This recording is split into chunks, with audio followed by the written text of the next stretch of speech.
हम सब गणेश जी को बहुत प्यार से याद करते हैं, बहुत प्यार से उनकी पूजा करते हैं, आराधना करते हैं। इन दिनों में कई लोग अपने घर में गणेश जी की मूर्ति लेकर आते हैं, उसकी स्थापना करते हैं, कई दिन तक पूजा करते हैं, लोगों को बुलाते हैं।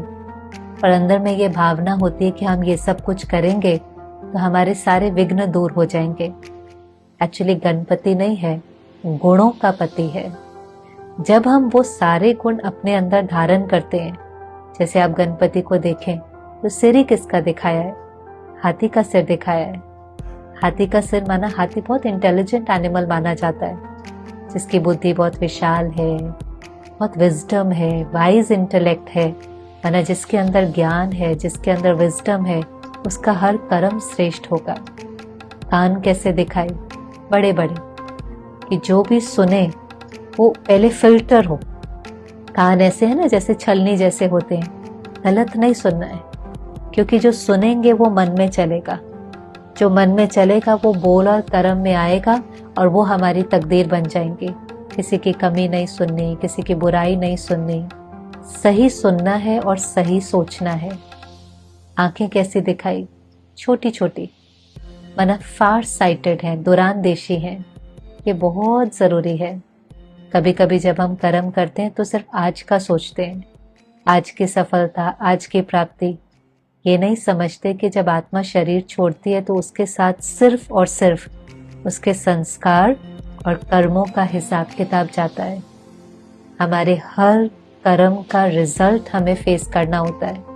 हम राइट करेंगे तो हमारे साथ राइट ही होगा, लेकिन कर्म करते समय दूरानदेशी, पास्ट, प्रेजेंट, फ्यूचर को सामने रखते हुए जो प्रेजेंट में करेंगे वो फ्यूचर बनता जाएगा। इसलिए दूरानदेशी।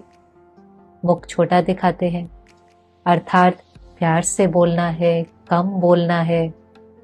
सूंड दिखाते हैं, वो किसकी निशानी है? आप हाथी देखो, सूंड से कोई चीज उखाड़ भी सकता है, पेड़ भी उखाड़ देता है, लेकिन कितने प्यार से कोई चीज स्वीकार भी करता है।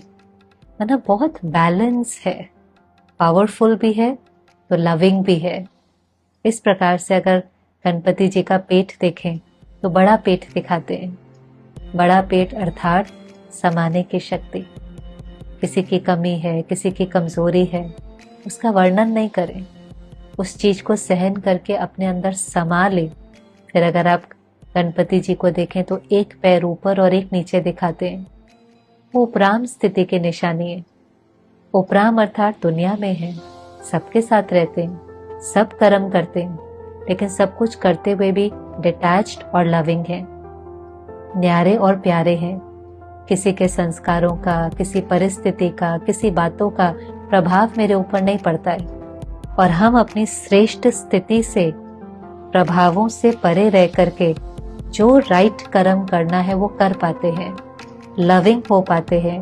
नेगेटिविटी का इन्फ्लुएंस हमारे ऊपर नहीं पड़ता है, तो हर प्रकार के इन्फ्लुएंस से परे रहकर अपना पॉजिटिव इन्फ्लुएंस फैला पाते हैं। तो गणपति जी को जब आप देखते हैं, चाहे अलंकार भी देखें, हाथ हमेशा देने वाला, ज्ञान की कुल्हाड़ी, अर्थात जो कुल्हाड़ी है उस कुल्हाड़ी से अपनी कमी कमजोरियों को खत्म करना। रस्सी दिखाते हैं, माना प्रतिज्ञा लेना कि हम राइट करेंगे, हम भगवान की श्रीमत पर चलकर के श्रेष्ठ कर्म करेंगे। तो एक एक अलंकार, एक एक कर्मेंद्रियां सिखाने के निमित्त हैं, और जब हम वो सीखते हैं तो हम गुणों के पति बन जाते हैं। तो जो गुणवान होता है उससे तो गलत कर्म हो ही नहीं सकता। गुणवान का तो हर कर्म श्रेष्ठ होता है। हमारी स्थिति जब श्रेष्ठ बन जाती है तो हम किसी भी विघ्न का सामना कर सकते हैं। तो ये इंतजार नहीं करें कि विघ्न कब जाएगा, संसार कब ठीक होगा, हर प्रॉब्लम कब ठीक होंगी, लेकिन अपने को ठीक करना है। जब हम अपने को ठीक करते हैं, अपने को गुणों से भरपूर करते हैं, तो पहाड़ जैसी बात भी छोटी लगती है। परमात्मा कहता है पहाड़ जैसी बात भी राई बन जाती है, रुई बन जाती है, जिसको आप फूंक मार के उड़ा सकते हो। तो बात का कोई साइज नहीं होता, लेकिन अगर हम कमजोर होते हैं तो वो विघ्न बहुत बड़ा लगता है, और अगर हम शक्तिशाली होते हैं तो वही विघ्न हमें आगे बढ़ाने के निमित्त बन जाता है।